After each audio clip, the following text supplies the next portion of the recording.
Alright guys, this is another update video.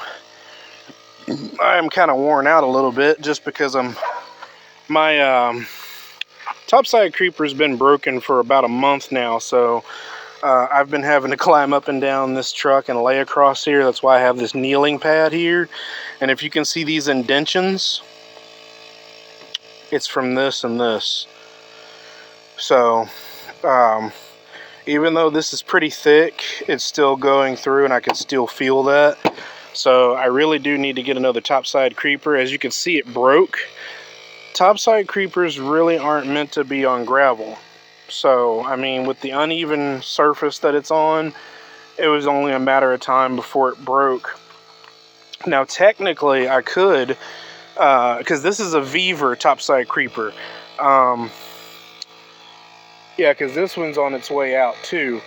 I could look for just the replacement wheel support bar, or whatever you want to call this part here, and just replace these two pieces. Everything overall still works. That just fell off when a fit of anger, I threw it over. We've all been there. But I've got the turbo pedestal off. I also ended up getting this cover off, the high pressure oil pump cover. And you know, this is a common part to get broken. Luckily mine aren't broken, so that's awesome. And if we get up here and look down in there, let me see here, let me throw some light on. Yeah, like that really made that big of a difference. But let me zoom in. I want to show you guys. I've got the old style. That's not the one piece. That's the snap to, that's the STC fitting. The old style, the factory. And I'm trying to throw some air in here. I don't really have a good setup, but I wanted to show you guys something. I don't know if this makes a difference or not, but you see that right there? It's broken. I don't know if this is a seal or what. There it is right there. So I don't know if that's supposed to help keep the oil in, but that's definitely damaged. And I'm betting that that is supposed to help seal the oil in. So it looks like it just blew out. So I am looking at replacing the, oh God, I gotta get down. There we go. Yeah, see, like I said, this thing just digs into me. I mean, it doesn't hurt, or it doesn't help with me being a pretty big guy, too. But anyway, I'm betting that's exactly what it is. All that pressure has built up, especially after I repaired... Oh, let me zoom out. Sorry, guys.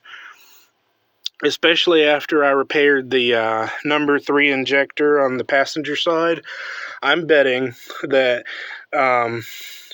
you know, after I fixed it, and now the engine runs properly, when it does run,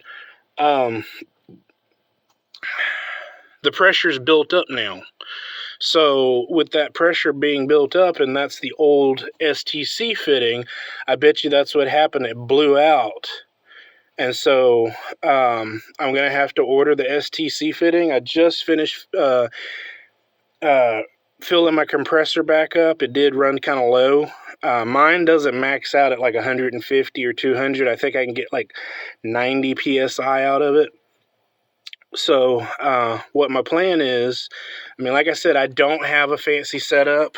I took the handle portion of this kneeling pad, and so there's the flat side. I'm going to just push that against the IPR valve, the part where the IPR valve goes. By the way, I've got to pull the screen. This is the original that was in here. And no, it does not. It came with a screen. It popped off. It's inside that high pressure oil pump. And then there's the new one I bought from Extreme Diesel Performance. So it is a reputable company. This one does work properly. I read all the readings. So it's not dying out or anything. The problem is when it warms up, it's just going right through that little seal right there. That's the only reasonable explanation. I'm just trying to get air on it to see if I can confirm it. But I mean, just, a visual confirmation is right there. I mean, that part's not supposed to be broken. It's not a design from the factory or the manufacturer. That looks like damage. So, I mean, yeah. So I'm going to end this video here. I'm not going to make a long, drawn-out video. I just wanted to give you guys another update. I'm just super excited because I do believe that once I pull this pump, I am going to just put this cover back on here for now because I'm not ordering the part until next week. Yes, I have the money to order it. I got other priorities on my list right now. So I will deal with this next week. But yeah, my truck should be up and running once the part comes in. All I've got to do is get that one off of the pump, put the new piece on, put it all back together. Just take your time. Don't rush it. This is a delicate process that you're doing right here, especially with stuff like this where if you don't put this gasket seal back in right, you could just be losing a whole bunch of oil everywhere. So just take your time and, do the job right and do it once. But as always, guys, I appreciate each and every one of you. Let's let this channel continue to grow and become bigger than it actually is now. And, well, later, Gators.